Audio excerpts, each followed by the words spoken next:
ฮะสบายดีมาพอ EP 2อีกแล้วเตรียมตัวจะขึ้นไป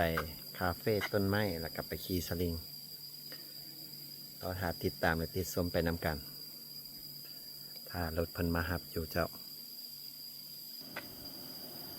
รถหับทรงมาหับแล้ว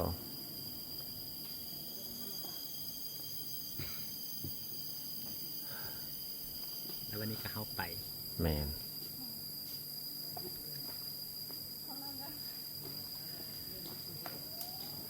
ไปเจ้า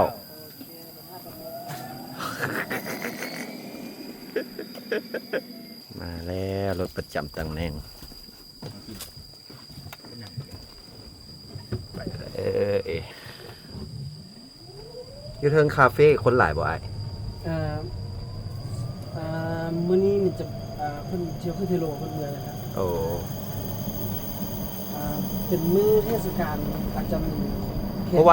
อวานนี้คนหลายบ่ไอ้วันเด็กนะวันนี้คนแขกหลายว่ะนั่นบ่แขกประมาณ400เลยว่ะกับมีคนมานอนเต้นกลางเต้นอยู่อ่ะช่วงนี้ว่างนอนหมดบ่ปานใดเนาะแม่นแหละบ่มีแล้วดูสินอนยามหนาวเดือน11 12ขึ้นไปเลยเนาะแม่นจ้ะ12คนเต็มบ่แต่ว่าคันเฮามานอนเต้นนอนหยังเฮาสามารถเอาเครื่องดื่มของกินมาเข้ามานำได้บ่เอาอะไรกินเข้ามาได้จ้ะโอ้เพราะว่าเครื่องดื่มมีนมกับเพิ่นโอ้นมกับเจ้าของโอ้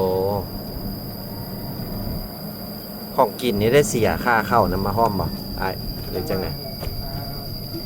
เป็นอาหารบ่ไม่เป็นประเภทอาหารประเภทหยังล่ะก็จะบ่ได้เสียที่เพราะว่าเราเศร้าแคมป์เลยเศร้าแคมป์แล้วเราสามารถไปเลยกินเนี่ยเป็นการเป็นบาร์บีคิวว่าเป็นยังไงจุ่มเป็นอย่างไรสีดาเป็นอย่างไร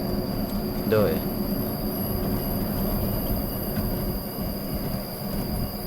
ไปเกี่ยมไปคาเฟ่ต้นไม้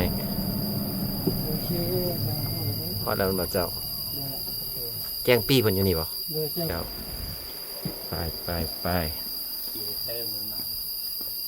ขึ้นคาเฟ่สูงจากเม็ดวะให้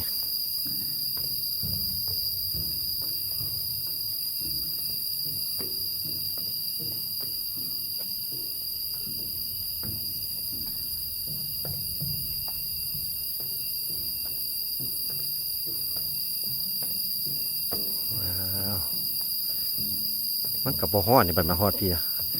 บัดเท่านั่งอยู่พุ่นคือฮ้อนเห็นปะ I don't know too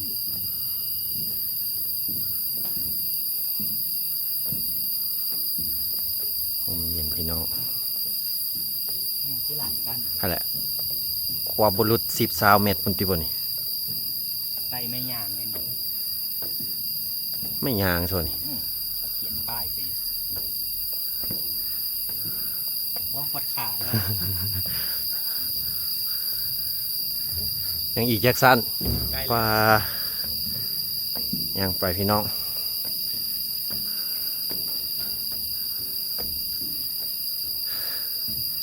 ป้าส่งเติมได้นี่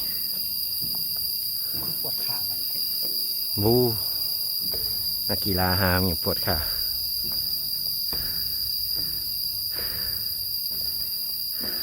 พอแล้ว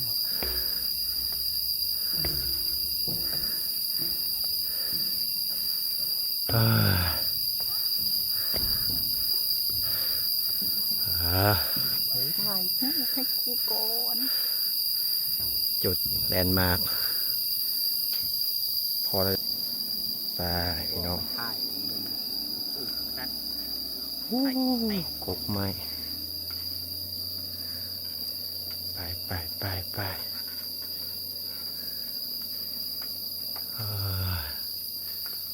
ไม่ธรรมชาติคนวิวสวยงามเลย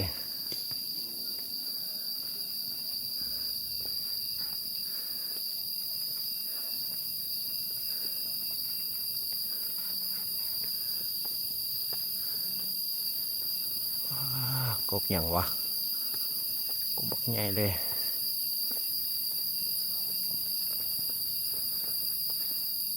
มันไปได้2ฟากนี่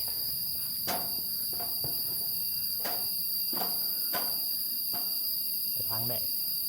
แล้วแต่มึงก็ไปฟากพุ่นมาฟากพี่โอ้ทั้งเหงาทั้งแดดโอ้ยวิวงามล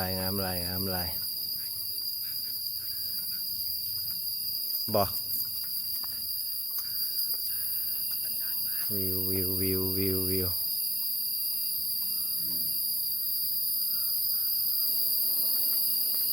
มาวิวอู้เบิ่งความสูงของวิวมรุษจากกี่เมตรไม่กกตอก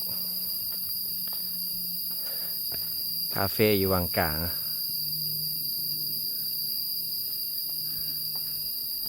ไป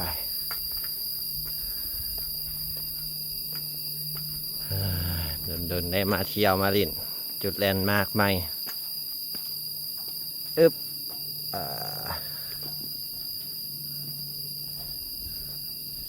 โอ้วิวนี่งามโอ้งามพี่น้องโอ้วิวกกไม้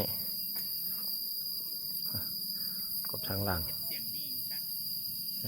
วิวสมการที่มารอคอย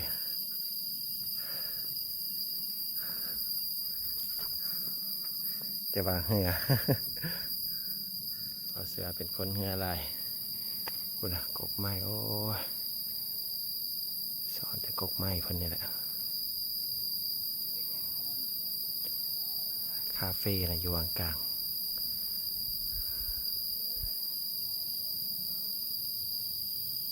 ไปต่อ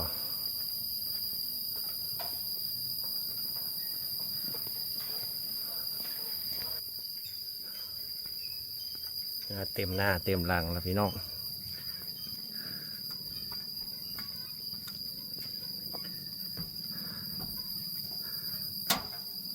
คาเฟ่แล้วเอาโง่ดีฮะล่ะ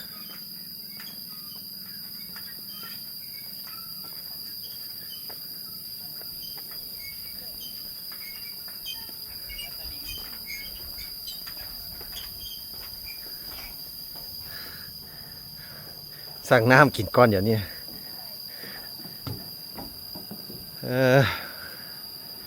ว้าว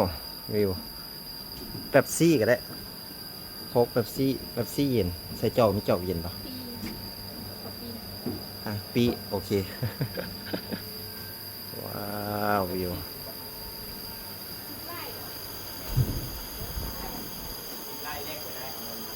เท่าไหร่แล้วกันไล่มาวิวว้าว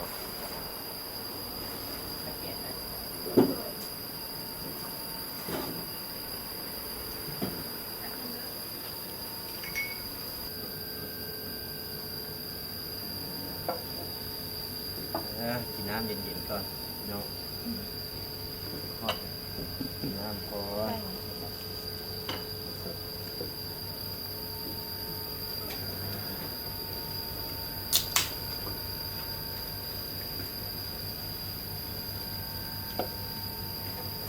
เบิ่งวิวกันพี่น้องใจดูธรรมชาติป่าเดียงงามเย็น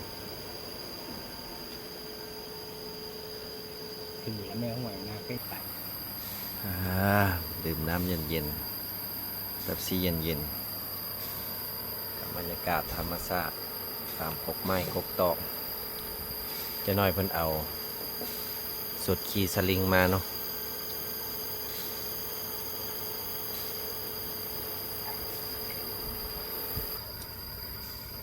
โอ้ยางขึ้นมาซื้อกันหน้าแดงคอแดงละ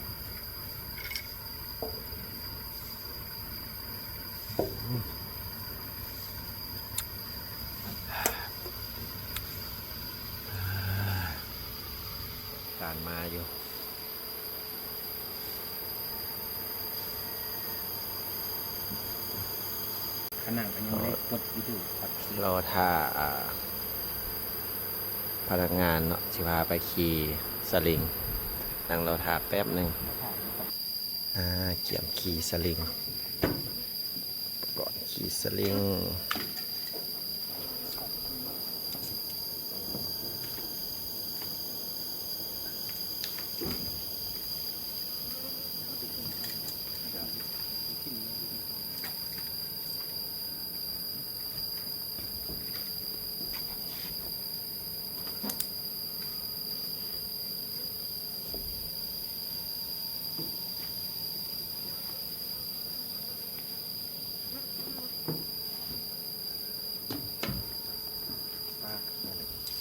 เอาครีเอเตอร์มือใหม่ ทายมันเบิดแม่สต็อประวัง เบิดละดิ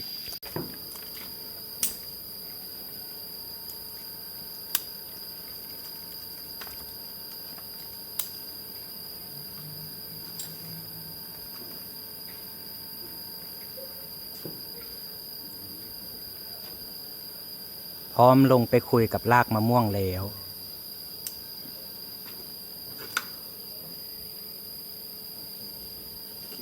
พร้อมแล้ว ลงไปคุยกับรากมะม่วง เกี่ยมตัวพร้อมแล้วเกี่ยมขึ้นสลิงกันแล้วจุดปล่อยพันเนาะว้าวสูงเติบเบิ่งมันนี่นะ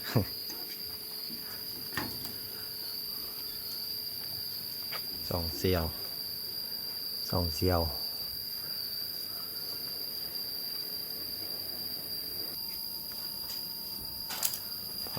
้อมแล้ว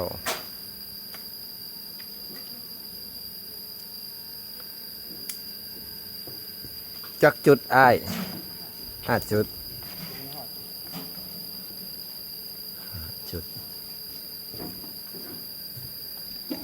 ขึ้นถึงเลยกูขึ้นด่างแท้ หน้ามึงดำเนาะสูงประมาณจักเม็ดนี่ไอ้ ตัวท่านยิดเนี่ยจะสูงประมาณ3-5 สูงประมาณจุดปล่อยทำอิฐเนาะสูงเติบ35 เมตร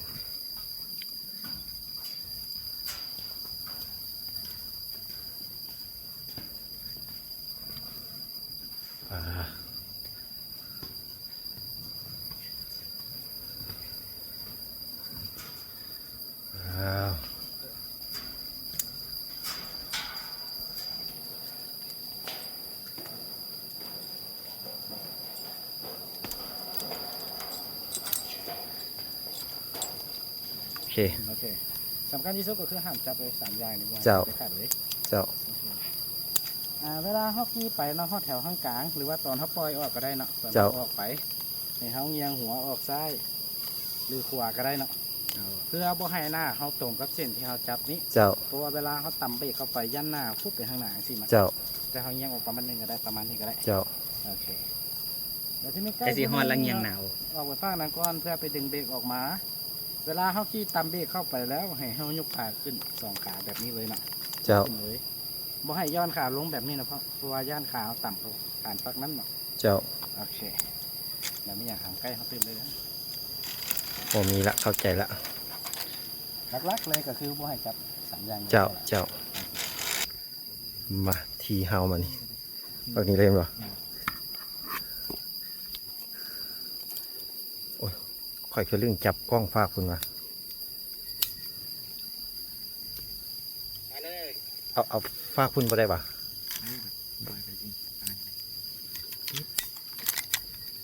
เปลี่ยนไปฝากคุณได้ปะ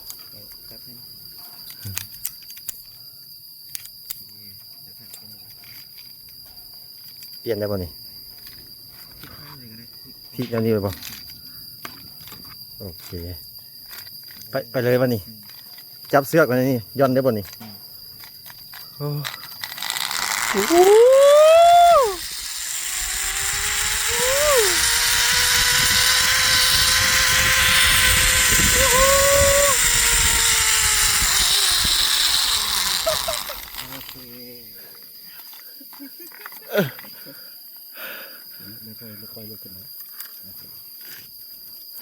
โอ้ขายังสั่นอยู่ โอเค โอ้ขายังสั่นอยู่ เส้นน้ำวิทย์ตั้งสันเดี๋ยวก็เศร้าแล้วเดี๋ยวก็เส้นแรกเส้นสองไป มึงเอาไปไหม่โทรศัพท์มึงถ่ายอีกไหมเพราะกันนี่โอ้กูย่านซ้ำมันนี่ ต้องไปมองใดมาดิยังอ้อมเสียมานี่ไปจุดที่สอง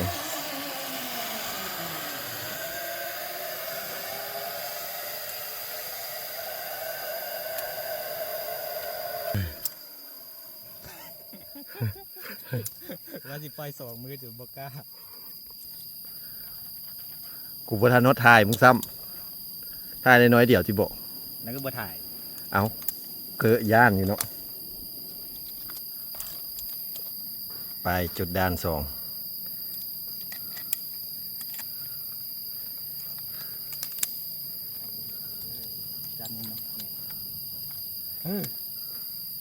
มึงย้อนขาก่อนก็ได้แล้วมากไกลไป โบ สิโดดไปเลยเนาะ บ่อยากเบิ่งให้ลุง ตัวนี้คือไก่ก่อนวะ หิไปไว้ มันสูงก่อนเอ้ย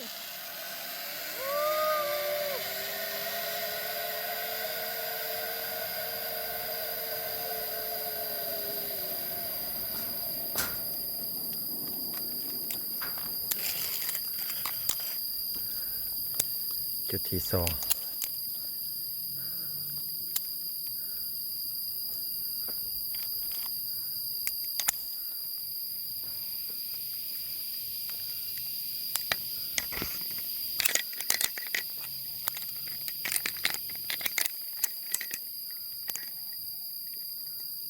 โอเค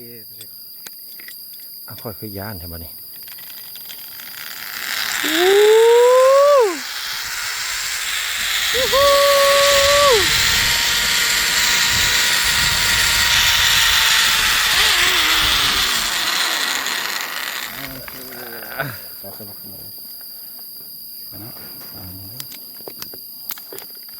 จุดที่สองแล้วเศร้าแล้วมานี่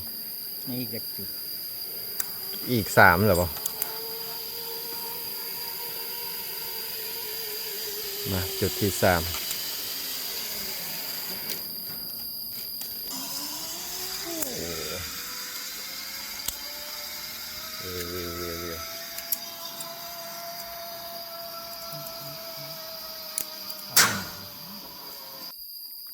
มาจุดที่สามตัวนี้แม่นปะ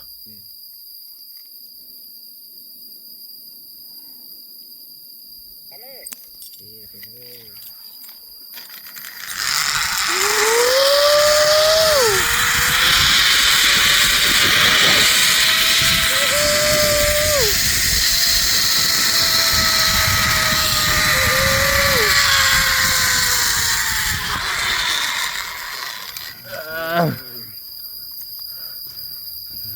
จุดที่สามแล้วจุดต่อไปจุดที่สี่จุดเนาะ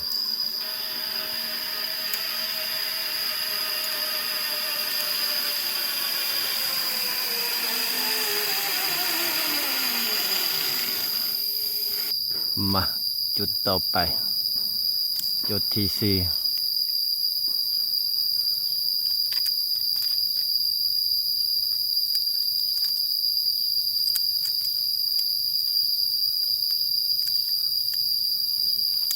ตอนมึงไปมันก็ไวอยู่อ่ะ ไว้ ไป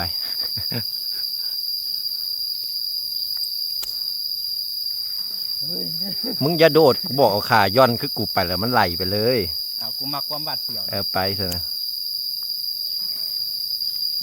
กูมักหย่อนนะอุ้ยกูบ่ลื่น เอาจุดสุดที่สี่เราหิบโดดกับหิบโดด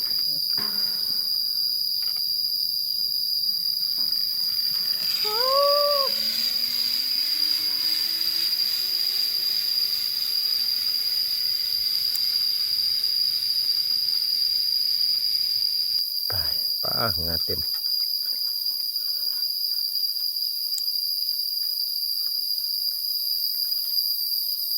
จุดสุดท้ายฮอตแสนฮอตมองกันห้านอาหารเลยบน นี่ เออ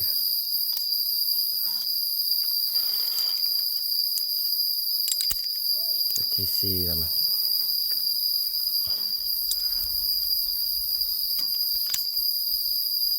ช่วยถึงจะได้รู้เป็นยัง เป็นแต่สั้นๆแบบนี้เอา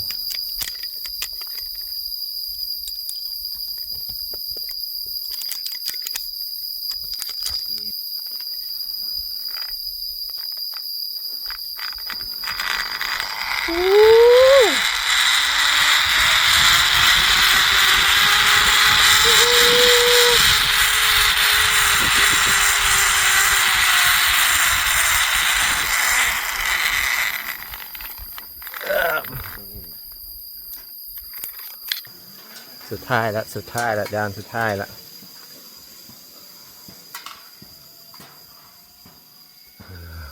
ได้แล้ว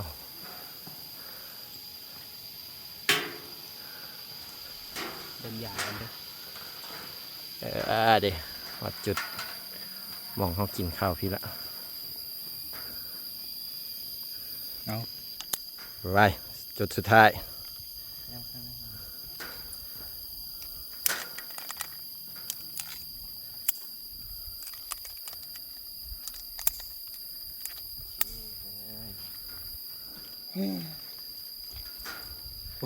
บ่ได้พักหายใจจากบาทมันต้องมาป้างนี้ติบอก ฟักได้กันแหละ เอาป้างนี้มันมีเสื้ออีกเส้นหนึ่งมันบาดคอกูบ่เป็นอย่าง เออ แล้วบอกว่าเป็นอย่างมือเข้ากลางๆ บอ เลย ไป เอา1 2 3ไป Final destination อืม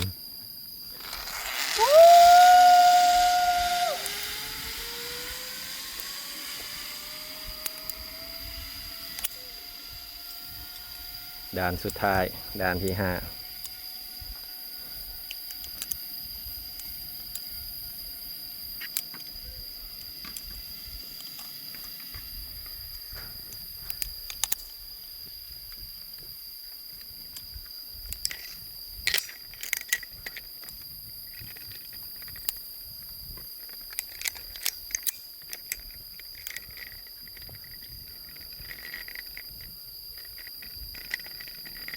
พอถึง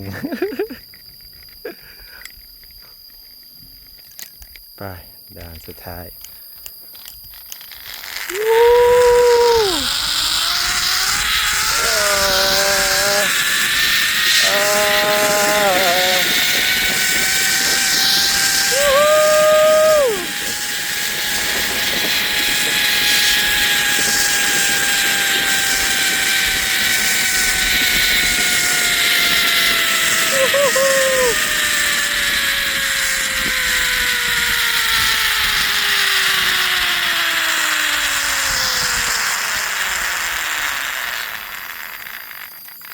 มึงฮอดเนาะกูบ่ฮอด อ้าวน้ำหนักมึงเกินเนาะ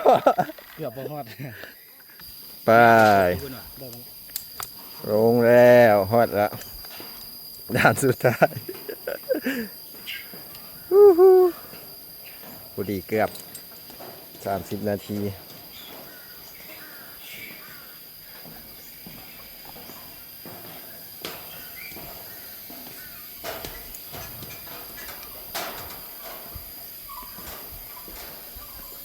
เป็ดฮอดจุดกินข้าว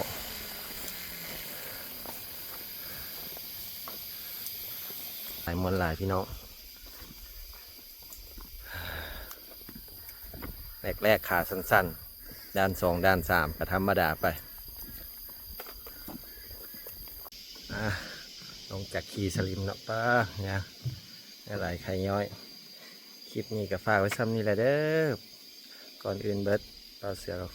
ขอบใจ FC เข้ามาเบิ่งเข้ามาติดตาม เข้ามาเป็นกำลังใจเบาเสือ คลิปนี้ก็ฝากไว้ซ้ำนี่ละไปก่อน สวัสดี